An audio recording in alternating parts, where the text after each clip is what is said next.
자이TV의 공식 불인이 이상훈과 부자랄 부동산의 명품 팩트체크! 아니, 잘 지내셨습니까? 안녕하셨습니까? 네. 아니, 오늘 주제 사실 지금 뭔지 모르고 왔어요. 주제 뭡니까? 그냥 말씀드릴 수는 없고요. 항상 그냥 말씀드려요. 네, 지금 우리가 있는 이 자리와 관련이 있습니다. 이 자리요? 네. 여기 뭐지? 여기 호텔이었는데? 지금 이 자리가 네. 얼마 전에 오늘 이야기할 이 주제를 통해서 완전히 지금과 같이 탈바꿈했거든요. 오늘 그 주제가 뭡니까? 자, 오늘의 주제는 바로 리모델링입니다. 리모델링? 아, 여기 리모델링 한 거구나. 저도 지금 인테리어 바꿀 때가 됐어요. 집에 장판이 많이 지금 너덜너덜하다고 아주 좀 리모델링 하려고 생각하고 있습니다. 그 리모델링을 그 장판 바꾸고 이런 걸 리모델링으로 생각하시면 안 되고요. 네. 그래서 오늘 초대 손님을 한 분 모셨습니다. 아, 초대 손님이요? 그러면 한번 모셔볼까요? 어서 오십시오. 아유, 로봇처럼 들어오셔가지고 깜짝 놀랐습니다. 자기소개 좀 부탁드리겠습니다. 예, 안녕하세요. 서성진입니다. 아, 서성진님. 네. 아니, 지금 인테리어, 리모델링 얘기하는 거 보니까 인테리어 사장님이신 것 같은데, 어떤 일 하시나요? 예, 저희 GS건설에서 리모델링을 총괄하는 팀의 팀장을 맡고 있습니다. 아, 우리 팀장님이시구나. 예, 저는 만나 뵙고 있습니다. 감사합니다. 아유. 우리도 어려운 분 모셨습니다. 서팀장님. 네. 조금 더 쉽게 좀 설명해 주실 수 있을까요? 리모델링이라고 하면 네. 기본적으로 일단 낡은 집, 노후화된 집을 시공사, 건설회사 도움을 얻어서 이제 좀 개선하는 거라고 볼 수 있어요. 아, 개인이 하는 게 아니고 이 아파트 지금 입주민 전체가 같이 시공사화하는 뭐 그런 내용이에요. 네, 그렇죠. 혹시 말로 만들어서 모르겠죠? 네. 영상 준비해놨어요. 아, 그래요?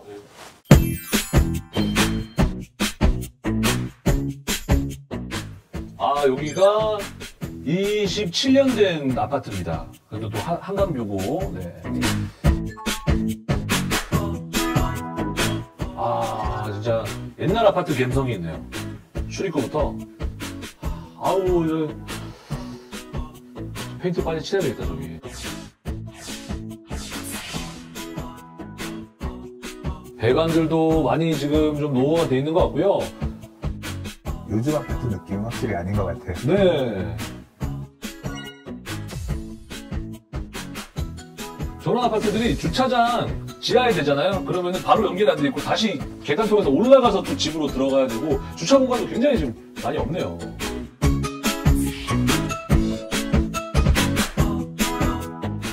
뭐 얼마나 높일까?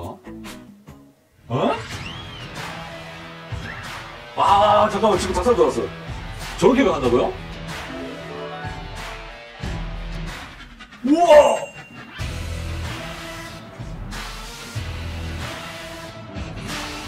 이 아파트 위에 누가 만들어주세요? 저기 지금 위에 공용 공간들이 위로 올라가고 스카이 커뮤니티가 만들어지는 겁니다. 스카이 커뮤니티, 나 지금 약간 뒤에 약간 작살이 쭉 솟네요. 너무 예쁜데요, 건물이? 휴식 공간들 또 위로, 와, 저렇게 된다고?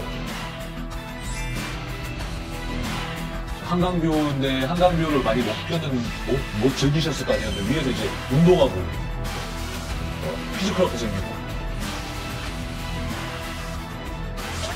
놀라운 변화입니다. 아니 지금 그러면 저 27년 된 저 아파트가 지금 저희 리모델링해서 자이 아파트로 저렇게 지금 변하는 거예요? 네, 지금 이제 건축 심의가 진행 중에 있습니다. 와, 아니 저거면은 조금 된 아파트들은 다 리모델링 해야겠는데요? 저렇게까지 예쁘게 변하면? 공동주택에 살면서 개인이 집을 바꿀 수 있는 것은 한계가 있습니다. 네. 개인은 집 내부에 마감재를 변경하는 수준에 불과합니다. 인테리어. 네. 리모델링이라 하면 공간을 확장시키고 구조를 변경하고 외관을 바꾸는 등 거의 신축 건물과 다름없는 그러한 결과물을 나올 수가 있습니다. 환골탈태가 되는 거죠. 오, 네. 옛날 아파트에 사시는 분들의 가장 큰 문제가 주차와 설비 배관의 문제일 것입니다. 이러한 모든 것들이 다 개선된다고 보시면 됩니다. 야, 지금 리모델링이 굉장히 뜨고 있다고 말씀을 하셨어요. 뜨는 이유가 뭘까요? 우리나라 아파트는 IMF 이전의 아파트랑 이후의 아파트를 좀 나눠서 봐야 된다고 생각하거든요. 네. 자이라든가 이런 브랜드가 언제 나왔나를 생각해 보시면 이해하시기가 좋을 거예요. 브랜드가 이 IMF 이후부터 본격적으로 등장하기 시작했거든요. 네. 그러면서 이제까지 아파트에는 없었던 커뮤니티 시설이 이게 이제 일반 아파트로도 들어오기 시작했거든요. 그러다 보니까 2013년 이후에 시작된 이 긴 상승장에 이런 상품성을 가지고 있었던 아파트들은 가격이 많이 올랐어요. 근데 상대적으로 2000년 이전에 전후로 지어졌던 아파트들 같은 경우는 우리는 덜 쫓아갔다? 이제 이런 부분들에 대한 그 아쉬움이 많았거든요. 이 아파트들이 가지고 있었던 약점들, 이 부분들을 채워줄 수 있는 방법이 리모델링이다라는 것들을 깨닫고 주민들이 우리도 이제 이걸 통해서 쫓아가야 된다. 이제 지금 그런 상황이 온 거죠. 재건축에 대한 규제가 지금 많이 있습니다. 네. 그래서 현실적인 규제의 벽으로 인해 입주민들이 재건축에서 리모델링으로 눈을 돌리고 있는 상황이고요. 특히 재건축 사업은 허용 연한이라고 합니다. 30년이 지나야 사업이 가능한데요. 리모델링의 허용 연한은 15년에 불과합니다. 그래서 빠른 사업 진행이 가능합니다. 그래서 우리 뭐 부동산님 저 빼고 뭐 어디 또 좋은 데 갔다 오셨다는 소문이 있던데요. 그렇죠. 최근에 리모델링 관련해서 굉장히 말들이 많았던, 얘기들이 많이 들려왔던 그런 지역이 있어요. 그래서 그 지역의 부동산 중개업소에 가서 리모델링 실제 지금 분위기가 어떤지 좀 듣고 왔습니다. 아, 네. 안녕하세요. 아, 부동산의 부터뷰. 이제는 아예 코너를 하나 치고 나오셨네요. 나 빼고 갔네요. 어깨가 많이 올라갔어요. 아, 나도 단독 코너 하나 또 주세요. 리모델링에 대한 관심이 요새 높아서 우리 서울에 이만큼 많이 리모델링을 추진하고 있는, 그만큼 많은 아파트 단지들이 리모델링을 고민하고 있는 곳이 모여있는 지역이 바로 이곳 동구 이촌동인 것 같아서 일부러 한번 찾아와 봤어요. 이촌동에 리모델링을 추진하고 있는 단지들이 많잖아요. 네. 주로 어떤 곳들이 있나요? 예, 행정구역상 동구이촌동이라고 그러는데요. 네네.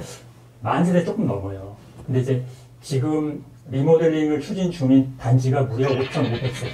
5,500세대. 네. 와, 저 55% 아니에요. 반 이상이 지금 리모델링 생각하고 계신 거네요. 네, 서울을 생각해보면 이 90년대에 지어진 아파트들이 저렇게 리모델링 대상이 될 만한 곳들도 정말 많고요. 특히 이제 이촌동 같은 경우는 그 물량들이 절반이 넘을 정도로 되게 많아서 지역 주민들도 그 부분에 대해서 많이 인지를 하고 계시죠. 와, 네. 공통점이 있지 않을까요? 네. 이 추진하고 있는 단지들, 특히 초기 단지들 같은 경우는 네. 어떤 공통점이 있나요? 일단은 시장이 일단 커졌어요. 리모델링 시장이 커지고 한가람 아파트 같은 경우도 2,000세대 이상이면 대단지급이잖아요. 그런 데서 진행을 시작하다 보니까 다른 단지들도 이제 뒤질세라 준비들을 하고 있고, 거기에 힘입어서 이제 메이저 시공사들이 또 이렇게 진입을 하고 있으니까 물만 났네요. 거의 물 들어오고 있는 중인 거죠. 물이 막 네, 들어오고 네. 있는 그런 이 상황이죠. 아파트 입주민들은 노를 띄울 준비를 하고 아, 그렇구나. 이 리모델링을 하면 돈이 될까? 리모델링을 하면 투자할 만할까? 또는 내가 추가 부담금도 내면서 해야 되잖아요. 리모델링이 일단은 뭐니 해도 머니. 저희 이촌동의 대표적인 단지가 한가람 아파트라고 있고요. 네. 지금 아까 말씀드린 리모델링이 상당 부분 진척이 된 단지는 현대 아파트라고 있어요. 두 단지의 지난 5년간 시세를 비교해 봤더니 예를 들어 한가람 아파트가 평당 4천만 원 정도 올랐다. 그러면은 현대 아파트는 사실 조금 동네에서도 약간 외곽에 있고 왜지죠? 또 70년대 준공된 아파트가 낡았잖아요. 그래서 리모델링을 했을 때와 하지 않았을 때 가정에서 봤을 때 현재 리모델링을 진행하면서 시세가 한가람 아파트와 동일하게 올랐어요. 네, 평당 가격. 아, 그러니까 핵심을 잘 짚으셨어. 나도 이게 제일 궁금했어요. 입지의 열의를 리모델링 사업을 추진하면서 많이 메꿔줬다고 하더라고요. 가격적인 측면에서. 리모델링에 부동산 투자를 하시려는 분들 지금쯤 투자해봐도 괜찮다. 뭐 추천해 주신다는 말씀이신가요? 아니면 지금은 좀 아니다. 비추천. 네, 이거 질문하면 네. 좀 그렇다. 이 질문은 굉장히 어려운 질문, 저한테는 그런데 네. 지금 현재 돌아가는 상황들을 보니까 아까 말씀드린 여러 가지 그 변화들, 지금 대단지들이 계속 뛰어들고 있고 대규모 시공사들이 뛰어들고 있고 그런 시장들이 지금 새로 이제 열리는 상황들을 보면서 지금이 과도기다. 지금부터 어떤 새로운 변화가 생길 수 있겠다는 기대감이 많이 생겼습니다. 저 집 팔고 사러 와도 되나요? 일단 사시는 거는 제 적극적으로 보내드려요. 아, 네. 적극적으로? 네, 알겠습니다. 네. 지금까지 부동산의 부터뷰였습니다. 아, 부동산님의 부터뷰. 잘 봤습니다. 직접 부동산님이 부동산에 가서 부터뷰를 하고 오셨어요. 저도 가서 배운 게 많습니다. 그래요. 자, 그럼 본격적으로 리모델링에 대해서 알아보도록 하겠습니다. 첫 번째 순서가 되겠습니다. How to 리모델링! 여러분, 짜잔. 자, 하우 어떻게 리모델링을 하면 되는지 이게 가장 궁금한 것 같습니다. 리모델링 뭐부터 준비하면 되겠습니까? 리모델링 아파트도 주민들이 하는 사업이다 보니까 사업을 추진하기 위한 추진위원회라는 걸 만들어요. 리모델링 사업을 추진하기 위한 이제 조합을 설립합니다. 이 조합 설립할 때 3분의 2 이상, 그리고 각 동의 과반 이상의 동의가 필요하고요. 그 다음에 사업을 추진할 파트너, 시공사 선정을 합니다. 그래서 시공사 선정을 한 후에 아파트를 어떻게 지을지 건축 구조 계획을 세우고요. 그 다음에 이제 1차 안전진단을 신청하는데요. 이 안전진단을 신청할 때 등급이 어떻게 나오느냐에 따라서 수직 증축이 가능한지 아니면 수평 증축만 할 수 있는지 이제 이런 부분들이 1차 안전진단에서 나와요. 그럼 이 내용을 토대로 해서 어떻게 이제 아파트를 지을지 도시계획 건축위원회에다가 이제 건축심의 신청을 하거든요. 그럼 이제 건축심의 신청을 하면 전문기관의 1차 안전성 검토를 거쳐서 이제 건축심의가 적합하다고 판단이 되면 통과를 시켜주고요. 그 다음에 어떻게 이제 아파트 리모델링 사업을 할지 실시 설계를 하고 한편으로는 세대수가 늘어나는 이런 리모델링들도 있거든요. 세대수가 늘어나다 보니까 대지 지분이 바뀐다거나 동호수가 바뀐다거나 이런 부분들도 생길 수가 있어요. 그래서 권리변동 계획이라고 해서 이 권리변동 계획을 함께 수립해가지고 행위허가 신청을 합니다. 행위허가 처리가 되면 이후에 권리변동 계획 수립한 내용을 가지고 조합원 분양 신청받고 조합원 권리변동 계획 총회, 이게 재개발 재건축에서는 일종의 관리처분 계획 총회랑 비슷한 거예요. 이걸 토대로 해서 이 총회를 마치고 나서 그 다음에 이제 2주가 시작됩니다. 2주가 시작되는 과정에서 다시 2차 안전진단을 통해서 1차 때 못 봤던 부분들을 토대로 해서 안전진단을 하고요. 그 이후에 철거를 하고 착공을 하고 다시 입주하는 이런 과정을 거쳐서 리모델링이 진행됩니다.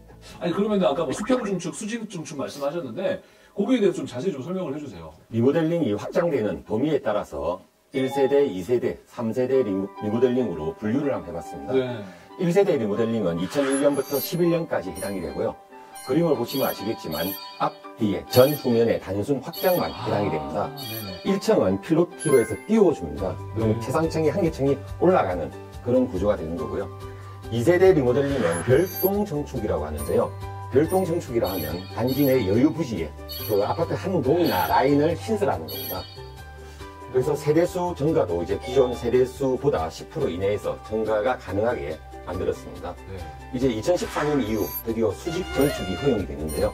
수직 정축은 그림에서 보시는 것처럼 기존의 층 상부로 이제 수직으로 올라가게 되는 그러한 구조가 되고요. 3계층이 수직 정축이 허용이 됩니다. 단 14층 이하일 때는 2계층까지 허용이 됩니다. 지금 현재 세대수는 기존 세대수의 15% 이내에서 증가가 가능합니다.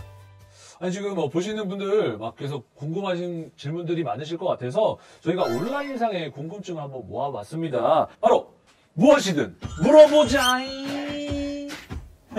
아니, 같이 좀 해주세요. 네. 아우 지금 질문이 엄청 많이 있습니다.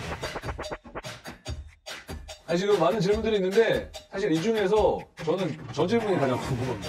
리모델링 하면 집이 앞뒤로만 커지나요? 네, 저 같은 분위기들은 사실 또 얼마나 커지는지도 좀 궁금합니다. 일단 집 크기의 변화에 대해서 먼저 말씀을 드릴게요. 네. 기존 전용 면적의 30에서 40%까지 정축이 가능합니다. 전용 면적 기준으로 최대 1.4배까지 확장이 가능합니다. 그러면 조금 커지는 게 아니네요. 잠시만요, 이게 어머. 아파트는 대부분 옆집과 접하고 있습니다. 그 옆집과 접하고 있는 그 벽체는 내력 벽체로 철거가 불가능합니다. 네. 그래서 어쩔 수 없이 앞뒤로 전후면으로만 확장이 가능하고요. 하지만 우리가 흔히 말하는 척벽 세대들이 있습니다. 척벽 세대라 하면 끝에 예, 저 끝에 사시는 분들. 끝에 사시는 분들. 이런 분들 같은 경우는 3년 확장이 가능합니다. 그렇군요. 단위 세대의 전후면만 확장하는 경우에도 평면을 개선할 방법은 있습니다. 그래요? 어떤 방법이 있을까요? 보시는 것처럼 이전 아파트의 거실 창호에는 철제 난간들이 네, 다 우리 설치가 되어 아파트도 저렇게 있습니다. 철제예요. 그래서 우와, 저거를 없애고. 예. 조망을 극대화하기 위해서 수평파를 없앤 겁니다. 그리고 철제 난간 대신에 유리 난간이 설치가 됩니다. 어머. 저렇게 되면은 답답한 시야도 좀 확보가 되고, 단열이나 이런 것들을 또 소홀히 한 것도 아니고, 그렇죠? 맞습니다. 지금 창호에 대해서 말씀을 드렸고요. 네. 이제 평면 배치를 달리해서 해결하기도 합니다. 채광이 주로 필요한 침실이나 거실 등은 전면에 배치를 시키고요. 네. 상대적으로 일조량이 적게 많이 요구되지 않는 주방이나 현관, 화장실 등은 중앙에 배치를 하는 경우들이 있습니다. 그러니까 옛날에 이제 구호 아파트들에 대한 그 어떻게 보면 구조적인 단점들을 아예 진짜 그 옆집 그 벽 빼고는 싹 그냥 갈아서 구조도 새로 아예 만들어 주시는 거네요. 네. 이거 너무 좋습니다. 이 질문도 좀 재밌어요. 리모델링 후에 내가 살던 집에 그대로 들어갈 수 있나요 하셨는데, 저는 이거는 그대로 들어갈 수 있을 거라고 생각하거든요. 재개발, 재건축은 뒤섞습니다. 그쵸. 그래서 네. 물론 이제 재건축 같은 경우는 완전히 뒤섞지 않는 경우도 있는데 네. 대부분의 리모델링은 이제까지는 보통 보면 자기가 살던 집에 뭐 한 층 정도 올려서 다시 들어가는 그런 형태였어요. 그런데 2세대, 3세대 리모델링이 나오면서 별동 건축이 나오기도 하고, 그러니까 세대수가 증가하는 이런 리모델링이 나오다 보니까 이런 경우에 뭐 동을 바꿔서 별동으로 들어간다거나 이제 이런 부분들이 통과가 되게 되면 뒤섞어서 가는 사례들도 일부 나올 수는 있다. 네, 그렇게 보시면 될 것 같습니다. 이거 재밌습니다. 아니, 우리 뭐 스태프분들 중에는 뭐 혹시 이 리모델링에 대해서 뭐 궁금하신 분 없으세요? 스태프 중에 저기 리모델링 추진하고 있는 아파트에 살고 있는 분이세요. 마침 직접 실례지만 뭐 어디 쪽 지금 사세요? 서강 GS3입니다. 가장 좀 뭐 궁금하신 뭐 애로사항 뭐 그런 거 있습니까? 지금 뭐가 제일 불편합니까? 지금 그쪽에? 주차가 조금, 주차 공간이 부족하고 뭐 또 있을까요? 그리고 아까 말씀하시는 중간에 제가 지금 들은 건데, 네. 끝집이거든요, 저희가. 끝집이에요. 네. 감사합니다. 축하드립니다. 감사합니다. 끝집이면 3년 됩니다. 그렇죠. 3년. 네. 근데 저희가 이제 꼭대기라 네. 뷰가 좋아요. 근데 그 오른쪽이 완전 그 벽체인데, 아파트의 그렇죠. 벽체. 끝이지만 거기를 뭐 조망을 할 수 있게 그럼 가능한가요? 벽 쪽이 사실 뷰가 더 좋으신 거네요. 그렇죠. 거기 허물고 거기 창문을 낼 수 있나요? 근데 흔히 생각하실 때 그 모든 벽체를 네. 다 유리로 하는 것은 좀 한계가 있습니다. 그렇겠죠. 하지만 일부에서 3면 조망이 가능하게끔 창호를 설치하는 수는 있습니다. 그래요? 아니 사실 요즘 아파트들은 그래도 옆에는 항상 다 막혀 있는데 그런 고정관념도 낄 수 있다는 말씀이시네요. 예. 그건 이제 그러면 그쪽 세대들이랑 다 상의가 좀 돼야 되는 거죠? 혼자 지금 뚫고 싶다고 뚫으실 수 있는 거 아니잖아요. 맞습니다. 이 리모델링 사업에 있어서 또 가장 예민한 부분 중에 하나가 네. 이 조합원들의 동의를 받아야 되는데요. 특정한 한 라인을 너무 좀 잘한다거나 이런 거에 대해서는 사실은 전체 조합원들의 동의가 좀 필요한 상황입니다. 아니 아까 주차가 지금 좀 불편하다고 하셨는데 이런 주차 문제들도 그러면 개선이 될까요? 주차가 가장 크게 개선되는 부분입니다. 주차 공간을 확보하는 것은 면적에 제한이 없습니다. 저는 개인적으로 궁금한 게 만약에 지금 저렇게 리모델링을 해가지고 새 아파트가 됐어요. 그럼 부동산님 관리비도 많이 나오지 않을까요? 일단 리모델링을 하면서 말씀하신 것처럼 기존의 낡은 부분들이 새 걸로 대체가 되잖아요. 네. 예, 기본적으로 그런 부분들은 좀 개선이 된다. 관리비는 좀 줄어든다고 보는 게 맞을 것 같아요. 예. 최근에는 방음 및 단열이 뛰어난 기밀 1등급 창호를 사용하고요. 로이 코팅 유리를 적용하며 에너지를 적게 소비하고 수명까지 긴 LED 조명이나 혹은 화장실에 절수형 위생기구 등을 적용하여 관리비를 절감하고 있습니다. 시스템적으로 낭비되는 에너지를 제거하고 스스로 절약하는 집을 만들어 드립니다. 저희가 요걸 차라리 떼서 자막으로 여기다 붙여드릴게요.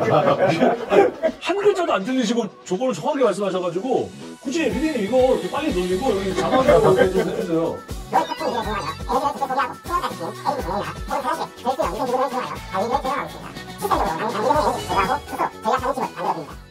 형님 다 하기로 했어요. 이제 집만 이제 딱 철거해서 바로 이제 들어가면 됩니다. 리모델링 하면 됩니다. 그러면은 나가서 살다 와야 되잖아요. 네.